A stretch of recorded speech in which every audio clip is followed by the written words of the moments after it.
I am an actual psychopath. You wanna know why? I made a whole spreadsheet that shows the real-time Champions League table after every goal that was scored on matchday 8. And I did this because I wanted to show you that this new format I kind of like now. Quickly, let me give anyone who doesn't know how this format works a little bit of a rundown. Now, the first stage of the Champions League is a league stage, so as opposed to the group stages that we've seen in the past, it is all in the format of one singular league. Teams also play 8 games as opposed to the previous 6. That way they have 2 opponents from each pot, from pot 1 all the way to pot 4. But the biggest change here is that as opposed to the previous format, now teams will not play another team twice. Now after the end of the league phase, the top 8 will advance to the last 16. Meanwhile, the remaining teams will advance to the playoff round where they will play one 2-legged tie based on their seeding. The winners of those ties will complete the rest of the last 16. Pretty simple stuff. After that, it's just normal knockout stuff, and we don't really need to deal with that. The current top 8 in order is Liverpool, Barcelona, Arsenal, Inter, Atleti, Milan, Atalanta, and Bayer Leverkusen. Most of these spots, however, are still up for grabs, as from 8th to 18th alone is just a 3-point gap. You might also notice some big names in the mix, like Real Madrid, who have had their struggles in this tournament, like losing to Lille earlier, but we also need to look at the cut line, because arguably there's more big names that'll shock you. Currently in, but still in danger, are Benfica, PSG, Sporting CP, and Stuttgart. And then those who are out but aren't eliminated just yet are Dinamo Zagreb, Shakhtar Donetsk, and Manchester City. City in particular has been struggling a ton throughout the season, whether it's injuries, burnout, or the defense capitulating in the second half. And if they want a playoff spot, they have to beat Club Brugge, who are also just barely in. Alright, let the chaos begin, shall we? It took only 3 minutes for someone to get on the score sheet as Morgan Rogers scores for Aston Villa. With that goal, and I'm sorry if you hear this phrase a lot in this video, Aston Villa go from just outside the automatic spot to 5th. But we still got a lot of game to go. Only a minute later, 4th place Inter win themselves a penalty, Lautaro Martinez converts, and Milan move up to 3rd. You see what I did there?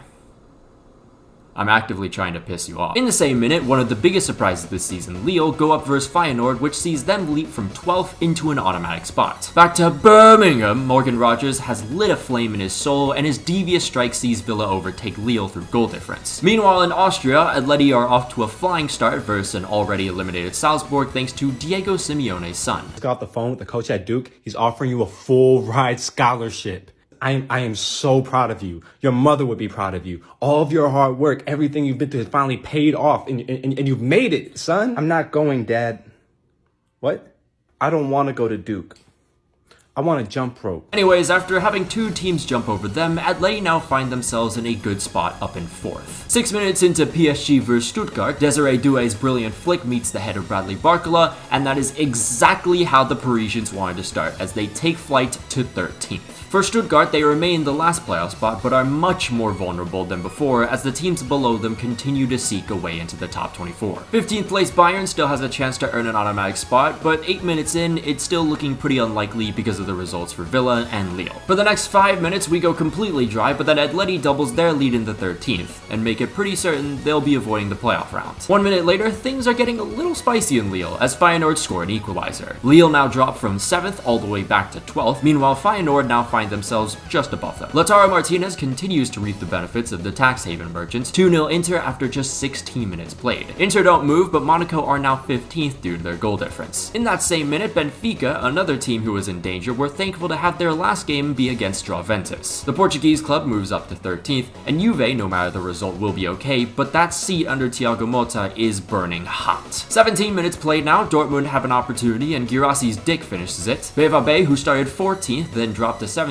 now find themselves just barely outside looking into the automatic spots. PSG continue to slaughter Stuttgart, as this time the scorer is Ousmane Dembele. Because of the other results, PSG did fall to 15th, but if the result stands, they're confirmed for a playoff spot. 19th minute, one of Milan's defenders slips up, and Zagreb take a stunning lead against the team that started the night in 6th.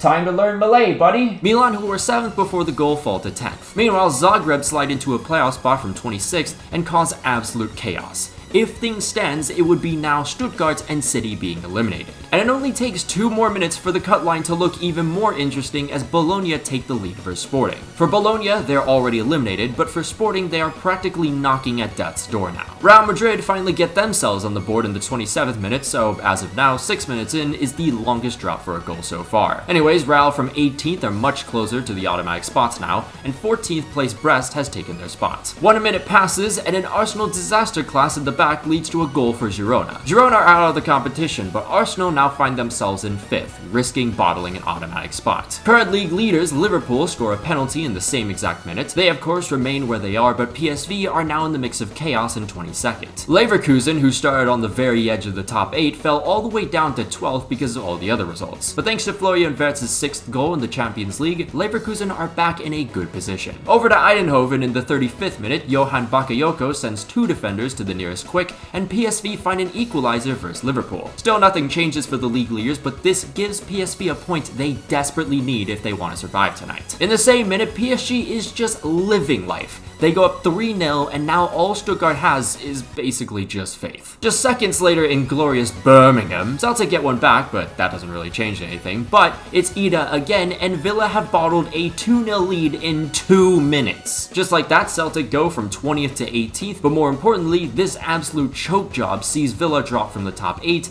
down to 12th. Arsenal win a penalty around the same time, it's converted by the whimsical Italian, and while the Gunners remain in 5th, they have a much safer cushion to stay in the top 8 now. But we're not done with goals in the 38th minute. No siree. Lille retake the lead versus Feyenoord thanks to an own goal, which now sees them go up to the top 8 while Feyenoord drops a couple positions in the mid-table. 40th minute now, we're almost at halftime and Harvey Elliott reclaims the lead for Liverpool versus PSV. So PSV again find themselves in danger. Back in Spain, Ethan Nwaneri unleashes a brilliant strike resembling that of another Hale End Academy graduate, and that takes Arsenal up to 3rd. 44th minute, Guirassy doubles the lead for Dortmund. That is his 9th goal in the Champions League, but it doesn't change anything in the table. However, the next goal would see a 9.0 magnitude earthquake that could be heard all around the world.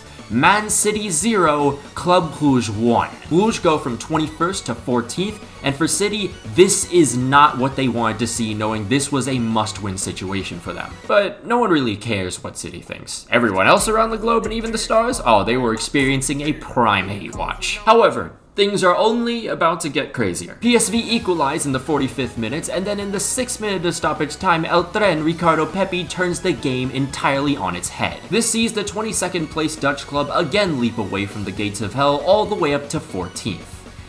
And it's halftime. After 32 goals have been scored through all of these matches, not every single match is going to be included if it includes just 2 teams that have nothing to do with any of these battles. But anyways, here's how the table stands now. The top 8 is currently Liverpool, Barcelona, Arsenal, Inter, Atleti, Leverkusen, Lille, and Atalanta. Those on the out looking in currently from 9th to 13th include multiple Champions League winners: Dortmund, Bayern, Real, Milan, and then finally Aston Villa. Now the good part, the cut line. 22nd place Juve are pretty much only confirmed because Stuttgart are getting their asses beat at home. Dinamo Zagreb need their 1-0 result versus Milan to stand if they want to stay in the fight for the knockout places, but they're doing everything right so far. And what a roller coaster for the last current survivor, Sporting CP. 2nd after match day 4, now 24th just 4 games later. And they really aren't helping their case being 1-0 down to Bologna right now. Then you got those who would be eliminated if things stood. Stuttgart sit 25th. It is an absolute lost cause for them. There's a better chance we cure cancer and a government agent doesn't kill the person who cured cancer than Stuttgart making it into the top 24 again. And then below them in 26th is a City team who couldn't even defend against the JROTC in rural North Carolina. And nothing's changed as they're 1-0 down to Club Brugge currently. Again, if Pep wants to maintain his streak of making it to the Champions League knockouts every year, City has to win. Alright, now before we go into the second half, good time to do this segment because we didn't do it last week, or at least with the Luka Doncic video we didn't. So, here are some photos of what you guys are eating while watching my videos. And we begin with someone eating basically their last meal. Bigos ziemniaczkami. 1 second. Bigos z ziemniaczkami. Bigos ziemniaczkami. Bigos z ziemniaczkami. Anyways, they're basically eating that before they publicly execute themselves with 4 whole bottles of soju. May God rest their soul. Great setup here with the croissant sandwich and a macro video at a cafe. Next, a bag of Bojangles, and if they weren't cultured enough, there's the hat of my beloved dream school that rejected me. I love you, Virginia Tech. And finally, we have...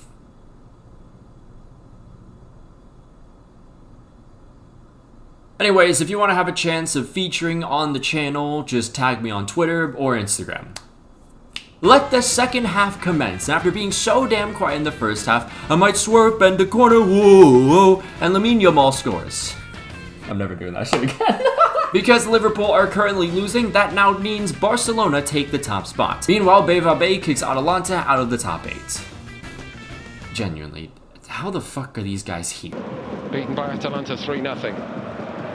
Cobble's made a horrible mess of it. Oh, okay, now we're starting to see some kind of semblance of normality. This is the Dortmund I know and love. But it keeps getting worse for Dortmund. They fall to 9th after one of their own in Christian Pulisic equalizes for Milan to send the Italian club back into top 8. Wouldn't be the first time an American has intervened in Eastern Europe. For Zagreb, though, they are now on the out looking in, and Stuttgart could not be happier right now. Around that same time, in the 53rd minute, with City still struggling to create anything, Mateo Kovacic says, fuck it, I'll do it myself, and the citizens have a lifeline. 1 minute later, the team just above them concedes a 4th, but again, this doesn't do anything for City. They have to win. 56 minutes played, Real Madrid get a 2nd through a man from Birmingham.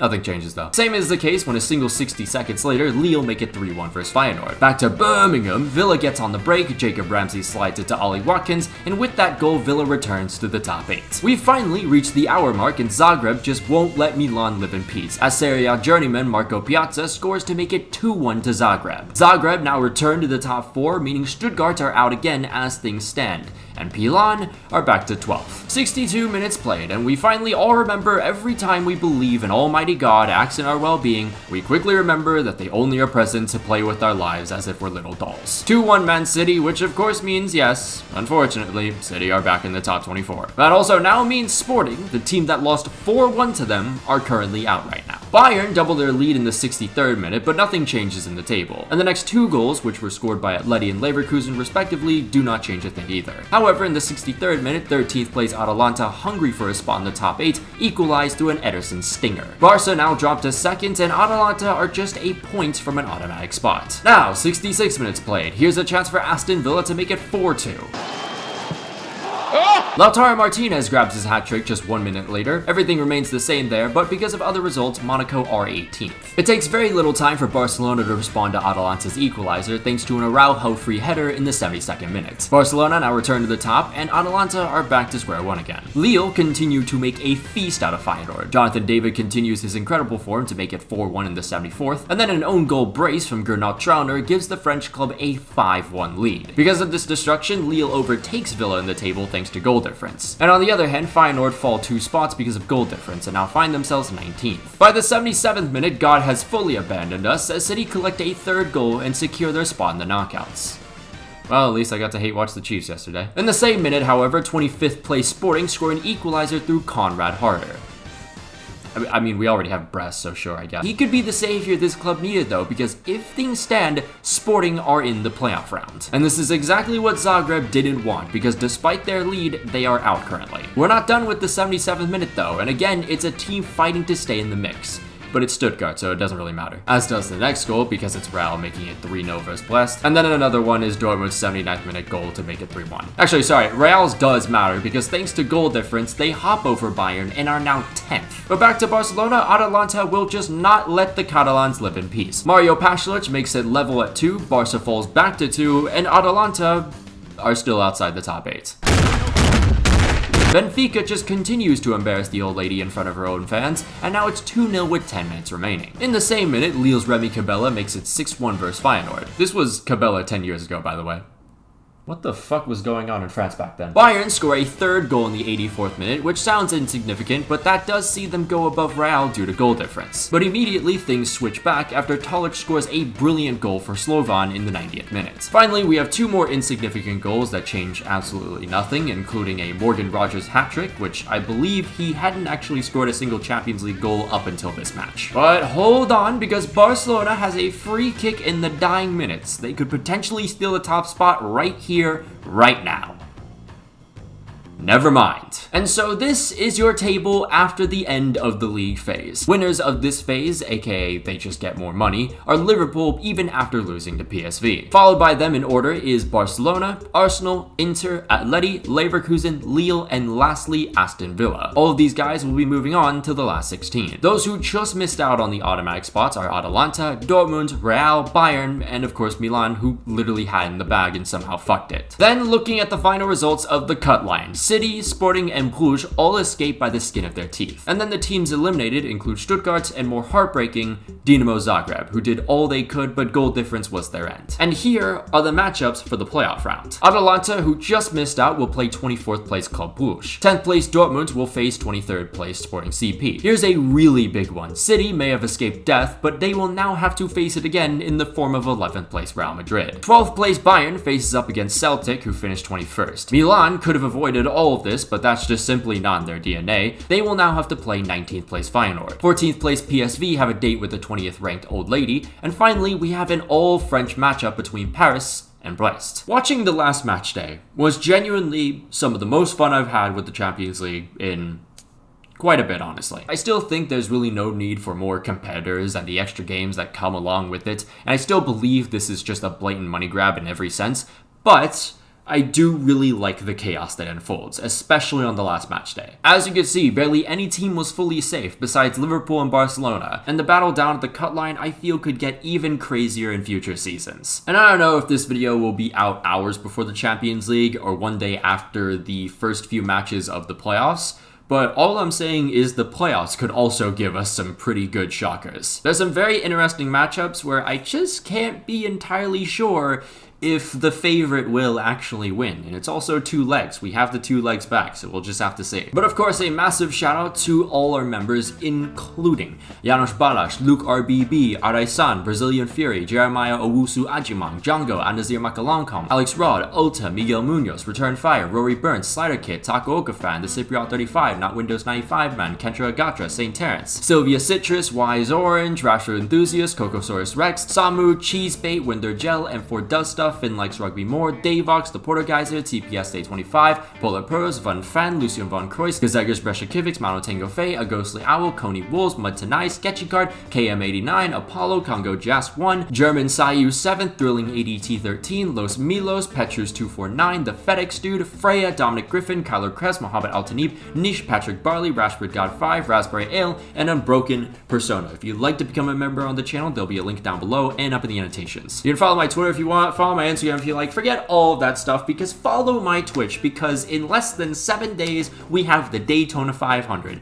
and on my Twitch we'll be doing a stream watch along of it all. And it's going to be pretty much the entire day. I'm not even kidding. I'm pretty sure this starts at like noon and it goes all the way until like 7 p.m. But until then, I'll see you guys.